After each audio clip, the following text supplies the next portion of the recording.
बाइस्ट opinion के नए अंक में आपका स्वागत है। अभी सरकार का गठन हुआ नहीं है, लेकिन जिस प्रकार की खबरें आ रही है उससे स्पष्ट है कि मोदी सरकार तीसरी बार फिर से सरकार बना लेंगे। प्रधानमंत्री मोदी ही रहेंगे, लेकिन क्या वो जो जलवा उनका पिछले 2 कार्यकाल में था वो बना रहेगा, इसमें शंका है। क्योंकि इस बार प्रधानमंत्री मोदी को एन फैक्टर से निपटना होगा, और ये एन फैक्टर है क्या? ये एन फैक्टर है नीतीश और नायडू। नायडू मतलब चंद्रबाबू नायडू। एक बिहार के मुख्यमंत्री हैं और एक आंध्र प्रदेश के मुख्यमंत्री 12 जून को बन जाएंगे। तो इन दोनों से ही प्रधानमंत्री मोदी को अपने पूरे 5 वर्ष के कार्यकाल में निपटना पड़ेगा। दोनों ही बहुत अच्छे पॉलिटिकल बार्गेनर हैं, बहुत ही अच्छे जो राजनीतिक समझ रखने वाले दोनों ही राजनेता हैं। जो नीतीश कुमार हैं वो पलटी मारने में उस्ताद हैं, और चंद्रबाबू नायडू में कम से कम पलटी मारने की विशिष्टता नहीं है। तो आइए इन दोनों के बारे में पहले बात करते हैं, और फिर मैं आपको अंत में बताऊंगा कि इन दोनों का काट क्या है, इन दोनों से राजनीतिक रूप से निपटने का कौन सा इक्का अभी भी प्रधानमंत्री मोदी के पास में है। सबसे पहले बात करते हैं नीतीश कुमार की। जैसा कि आप जानते हैं दोस्तों, नीतीश कुमार बिहार के 8वें 9वें या 10वें बार मुख्यमंत्री बने हैं। वो कभी भी अपने बल पर बिहार का चुनाव नहीं जीत पाए हैं। वो जब भी चुनाव जीतते हैं अधिकांश समय भारतीय जनता पार्टी की मदद से चुनाव लड़ते हैं, और एक बार वो जो लालू यादव की पार्टी है राष्ट्रीय जनता दल, उसके सहयोग से वो चुनाव जीत पाए हैं। माने इनमें कभी भी ये क्षमता नहीं रही है कि अपने से चुनाव जीत पाए और बिहार के मुख्यमंत्री बन पाए। लेकिन बिहार का जो राजनीतिक समीकरण कुछ ऐसा है कि बिना नीतीश कुमार के वहां पे कोई भी पार्टी, चाहे वो भारतीय जनता पार्टी हो या राष्ट्रीय जनता दल हो, कोई भी सरकार का गठन नहीं कर सकती है। तो नीतीश कुमार मजबूरी हैं और नीतीश कुमार जरूरी भी हैं, क्योंकि जिसके साथ सट जाते हैं वो गठबंधन चुनाव जीत जाती है। अब इस बार ये नीतीश कुमार के बारे में एक बात आपको मैं स्पष्ट कर दूं, ये मोदी प्रशंसक नहीं है। ये हमेशा से ही मोदी जी की आलोचना करते रहे हैं और भारतीय जनता पार्टी का समर्थन भी लेते रहे हैं। अब इस बार पहली बार जो है इनके हाथ में ताकत आया है कि ये नरेंद्र मोदी को अपने ढंग से चलाने की कोशिश कर सकते हैं। क्या ऐसा हो पाएगा ये तो भविष्य के गर्भ में है, लेकिन अभी स्थिति यही है। क्योंकि इनके पास में 12 सांसद इस बार बिहार से चुनाव जीत गए हैं। अब इन 12 सांसदों के बल पर वो जो चाहे मोदी से करवा सकते हैं, अभी तो ऐसा ही लग रहा है। और ये बहुत बड़े बार्गेनर है, पॉलिटिकल बार्गेनर है, और पहली बार इनको मोदी से निपटने का मौका भी मिल रहा है। अब ये बहुत ज्यादा मंत्रिमंडल में मंत्री पद की मांग कर सकते हैं, जो स्वाभाविक भी है, क्योंकि पिछली बार इनको सिर्फ एक मंत्री का पद मिला था, क्योंकि उस समय भारतीय जनता पार्टी को नीतीश कुमार की जरूरत नहीं थी, जबकि नीतीश कुमार को भारतीय जनता पार्टी की जरूरत थी। लेकिन इस बार पासा पलट चुका है, तो इस बार ये अधिकतर मंत्री पद की मांग करेंगे। और उससे भी बढ़ करके जो इनकी बहुत ही, और ये पूरे बिहार में जितने भी राजनीतिक दल है इन सब की मांग है कि हमको स्पेशल स्टेटस दिया जाए, स्पेशल इकोनॉमिक पैकेज दिया जाए, आर्थिक समर्थन हमको दिया जाए। वो इसलिए ये मांग करते हैं कि जब 2000 में बिहार से अलग करके झारखंड राज्य का निर्माण किया गया था, तब उस समय के जो तत्कालीन मुख्यमंत्री लालू प्रसाद जी थे, उन्होंने भी ये मांग की थी। उनका कहना था कि इससे बिहार जो है आर्थिक रूप से बहुत ही कमजोर हो जाता है, और कमजोर हो गया है। तो इसलिए आर्थिक पैकेज की मांग जो पिछले 24-25 साल से लगातार निरंतर जो भी राजनीतिक पार्टी की वहां पर सत्ता हो वो सबकी सब मांग करते हैं। इसमें कुछ मांग जायज भी है, लेकिन समस्या ये है कि अगर आप एक स्टेट को, एक राज्य को अगर स्पेशल स्टेटस देंगे, विशेष आर्थिक पैकेज देंगे, तो अन्य राज्य भी मांग करेंगे। और क्या ये भारत के आर्थिक विकास के लिए जितनी रकम चाहिए उसमें से अगर अधिकांश रकम अब अगर आप इन राज्यों में बांट देंगे, तो फिर भारत का जो ओवरऑल विकास है वो थम सा जाएगा। क्योंकि एक राज्य को तो चलिए दिया जा सकता है, लेकिन ऐसा इकलौता राज्य तो यह है नहीं। बहुत सारे राज्यों, भाई मध्य प्रदेश क्यों ना मांग करे, छत्तीसगढ़ क्यों ना मांग करे, उत्तर प्रदेश क्यों ना मांग करे, और आंध्र प्रदेश क्यों ना मांग करे, क्योंकि इन सब राज्यों को तोड़ करके नए राज्यों का निर्माण किया गया और सबको आर्थिक रूप से कुछ ना कुछ आघात तो लगा ही है। तो ये मांग व्यवहारिक होते हुए भी अव्यवहारिक है, क्योंकि ये जो भारत की भी आर्थिक स्थिति उसमें ये संभव नहीं है। तो इस मांग पर हो सकता है कुछ ना कुछ कमो बेस करके हो सकता है कुछ मांगे मान ली जाए, और अगर ये मांग मान ली गई तब नीतीश कुमार बैकफुट में इसलिए उनको आना पड़ेगा, फिर वो मंत्री पद की ज्यादा मांग नहीं कर सकते और कभी ऐंठ नहीं सकते हैं। जो ऐंठन होती है राजनेताओं में वो फिर वो मोदी के साथ में नहीं कर सकते, क्योंकि ऐसा करेंगे तो बिहार के लोग ही उनके खिलाफ हो जाएंगे। और ऐसा मोदी जी को करना भी चाहिए। आर्थिक पैकेज इसलिए भी देना चाहिए कि इससे सिर्फ वो नीतीश कुमार को न्यूट्रलाइज नहीं करेंगे, इसके जरिए वो राष्ट्रीय जनता दल है जो लालू प्रसाद जी की पार्टी, उसको भी न्यूट्रलाइज कर देंगे। क्योंकि ये मांग पूरा होने का मतलब है कि भारतीय जनता पार्टी का जो प्रभाव है वो बिहार में एकाएक कई फोल्ड बढ़ जाएगा, कई गुना बढ़ जाएगा। तो अभी देखिए क्या होता है। लेकिन नीतीश कुमार बड़े बार्गेनर हैं और वो हर मुद्दे पे, चाहे वो समान नागरिक संहिता हो या मुसलमानों से जुड़े हुए कोई भी मुद्दे हो, चाहे वो सही हो गलत हो, इन सबका वो विरोध अगले 5 साल तक करते रहेंगे। तो ये तो बात रही नीतीश कुमार की, इनके 12 सांसद हैं। अब दूसरी तरफ जो आंध्र प्रदेश के मुख्यमंत्री बनने वाले चंद्रबाबू नायडू जो है चौथी बार वो मुख्यमंत्री बनेंगे आंध्र प्रदेश के। लेकिन इनकी भी यही समस्या जो नीतीश कुमार की है।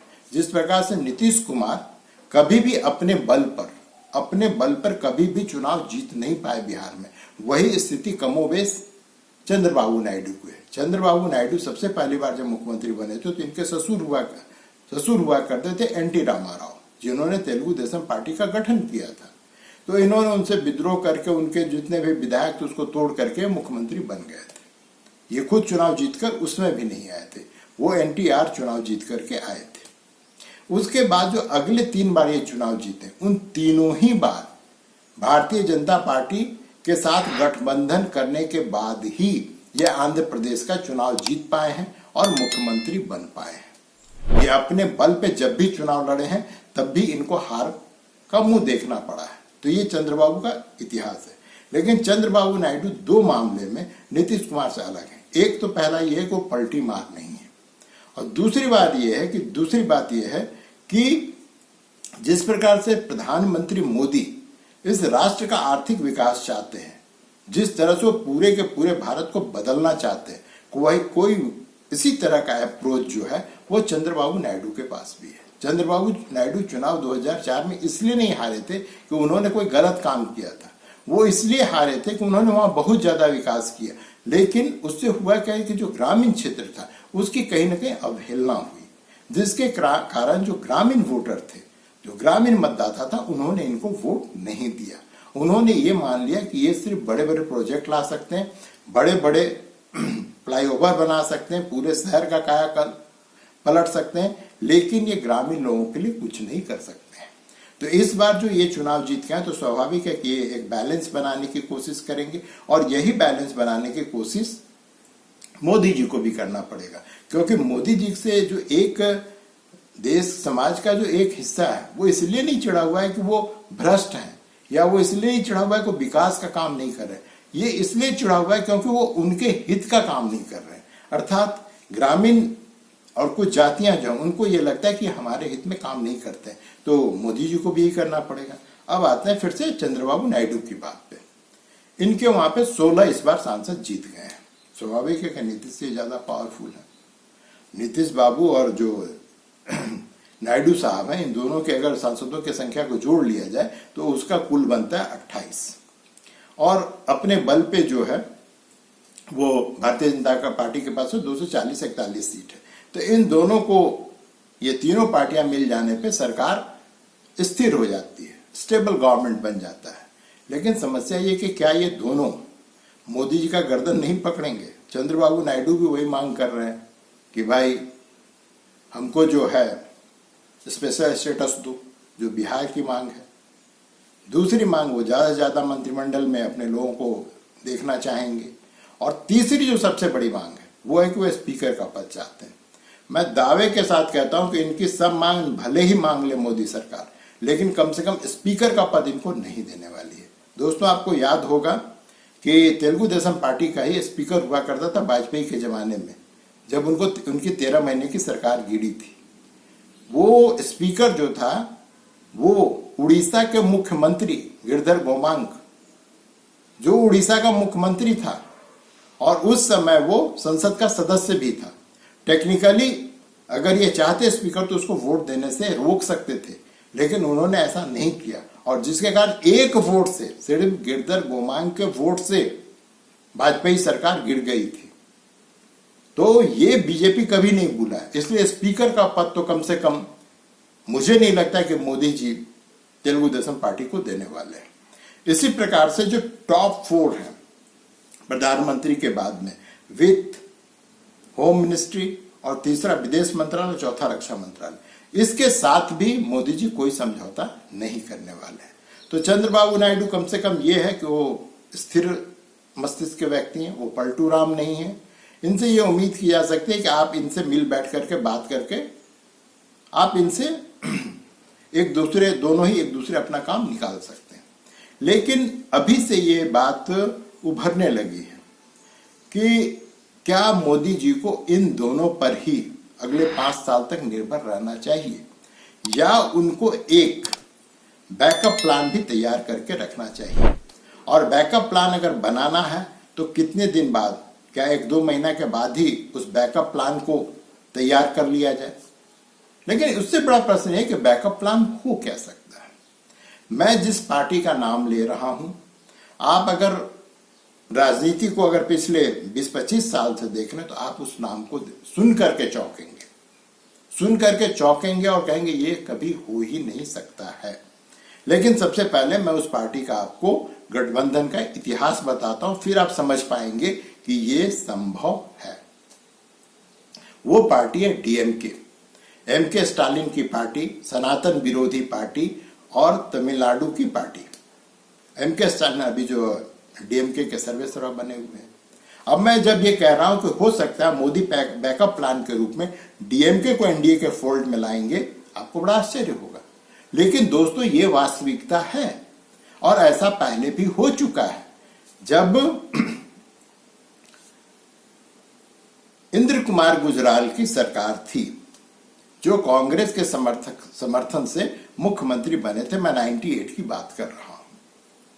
राजीव गांधी की हत्या हो चुकी थी, इंद्र कुमार गुजराल प्रधानमंत्री थे और ये कांग्रेस के समर्थन से प्रधानमंत्री बने थे। उनकी सरकार को गिरा दिया जाता है। क्यों गिरा दिया जाता है और किसके द्वारा गिरा दिया जाता है? कांग्रेस के द्वारा उस सरकार से अपना समर्थन वापस ले लिया जाता है, क्योंकि कांग्रेस का एक पुराना इतिहास है कि वो किसी को भी प्रधानमंत्री के रूप में 1-1.5 साल से ज्यादा रहने नहीं देता है, अगर उसके बस में ये हो तो उन्होंने इंद्र कुमार गुजराल से समर्थन वापस ले लिया। चलिए, ये तो कांग्रेस की प्रकृति। लेकिन क्यों वापस लिया? क्योंकि उसी समय जैन कमीशन का रिपोर्ट जो है, जो राजीव गांधी की हत्या का इन्वेस्टिगेशन कर रहा था, वो रिपोर्ट आ गई और उस रिपोर्ट में डीएमके के जो सर्वेसर्वा थे करुणानिधि, कहा गया कि इन्होंने राजीव गांधी की हत्या में ये शामिल हैं और इन्होंने एलटीटीई को, प्रभाकरन जो था श्रीलंका का, उसके आतंकवादियों को इन्होंने मदद की है। इसलिए मैं राजीव गांधी के हत्या में जिस पार्टी ने समर्थन किया है उसके साथ में हम लोग नहीं रहेंगे। पूरे देश ने कहा कि हाँ भाई, अगर किसी पार्टी के नेता की हत्यारे के साथ में कोई आदमी सरकार में गठबंधन बनाकर कैसे रह सकता है। Very good. अब जो है डीएमके को कांग्रेस ने दुत्कार दिया, तो उसके बाद में ध्यान से सुनिएगा, जो 99 में सरकार बनी, 99 में वाजपेयी जी, भारतीय जनता पार्टी की जो सरकार बनी, जो 2004 तक इस देश में शासन करते रहे। आपको पता है वाजपेयी जी जो प्रधानमंत्री बने थे वो किसके समर्थन से बने थे? उस समय डीएमके ने भारतीय जनता पार्टी अटल बिहारी वाजपेयी को समर्थन देकर के केंद्र में सरकार बनवाई थी। ये अलग बात है कि 2004 में जब वाजपेयी जी चुनाव हार गए, भारतीय जनता पार्टी चुनाव हार गई, उसके बाद में यही डीएमके, यही राजीव गांधी का हत्यारा डीएमके 2004 में कांग्रेस को समर्थन देता है और कांग्रेस प्रसन्नतापूर्वक खुशी खुशी, क्योंकि सरकार बनाना था मनमोहन सिंह की, डीएमके से समर्थन लेता है, उसके लोगों को मंत्री बनाता है। जो टेलीकॉम घोटाला था, ए राजा ही टेलीकॉम मिनिस्टर था, वो डीएमके का ही था। तो जो डीएमके हत्यारा, राजीव गांधी के हत्यारा कहे जाने के बावजूद कांग्रेस को समर्थन कर सकती है, वो डीएमके क्यों नहीं भारतीय जनता पार्टी का समर्थन करेगी? कोई कांग्रेस तो उसने पट्टा लिखवा के रखा है कि हम जो हमेशा ही जो है तुम्हें कांग्रेस पार्टी को समर्थन करेंगे। और दोस्तों, जो राज्य की स्थिति है डीएमके की, डीएमके को कांग्रेस की जरूरत नहीं है। कांग्रेस डीएमके के कंधे पर चढ़ करके कुछ सीटें हर समय हासिल करती है। फिर से बोल रहा हूं, डीएमके को कांग्रेस की जरूरत नहीं है, कांग्रेस को जरूरत है डीएमके की। और अगर डीएमके चाहती है कि उसको केंद्र सरकार का हमेशा वरद हस्त प्राप्त रहे, और अभी तो उसके पास ये भी है कि भाई हम अधिकतम प्राप्त कर सकते हैं, क्योंकि अगर हम उसको समर्थन करेंगे तो इसका मतलब ये है कि जो नीतीश हैं और चंद्रबाबू नायडू हैं उसके काट के रूप में वो समर्थन करेगा, तो स्वाभाविक है कि उसकी भाव ज्यादा रहेगी। लेकिन डीएमके अगर बीजेपी को सपोर्ट कर देता है तो इससे होगा क्या कि केंद्र की सरकार पूर्णतः स्थिर हो जाएगी और 5 साल तक कम से कम ये लफड़ा नहीं रहेगा कि आज गवर्नमेंट गिरेगी, कल गवर्नमेंट गिरेगी, कल नीतीश बाबू रूठ जाएंगे, कल नायडू जी रूठ जाएंगे, क्योंकि 2 की जगह में आपके पास 3 है। अब इन तीनों में से अगर आप किसी एक को भी अगर साधे रखें तो आपकी सरकार हमेशा स्थिर रहेगी। डीएमके के साथ एक और भी चीज है कि उसके पास में समान नागरिक संहिता और ये सब चीज, इस तरह के जो भी कानून है, उसका समर्थन विरोध उससे उसको कोई लेना देना नहीं है।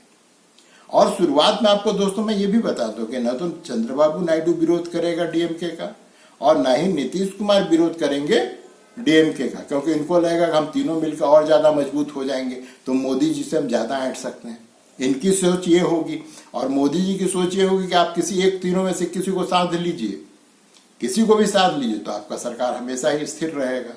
और इसकी एक हिंट, हालांकि मैं दूर की कौरी करा, कल जब चंद्रबाबू नायडू लौट रहे थे दिल्ली से तो वहां पे वो स्टालिन से उनकी मुलाकात हुई है।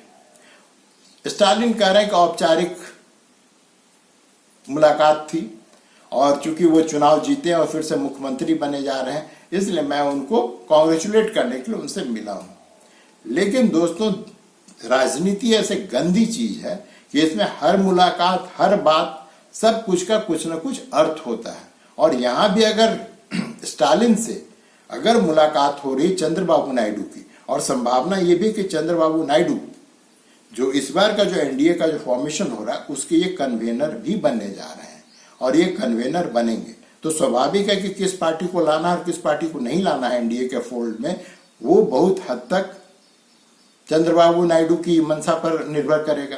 हालांकि ये अलग बात है कि चंद्रबाबू नायडू अकेले सिर्फ अपने बिना किसी कंसल्टेशन के मोदी बीजेपी के सदस्यों के, वो न किसी को लाने जा रहे हैं न किसी को निकालने जा रहे हैं, लेकिन उनका जो है हाथ तो ऊपर है, वो किसी को भी ला सकते हैं, ये अधिकार तो उनके पास में है।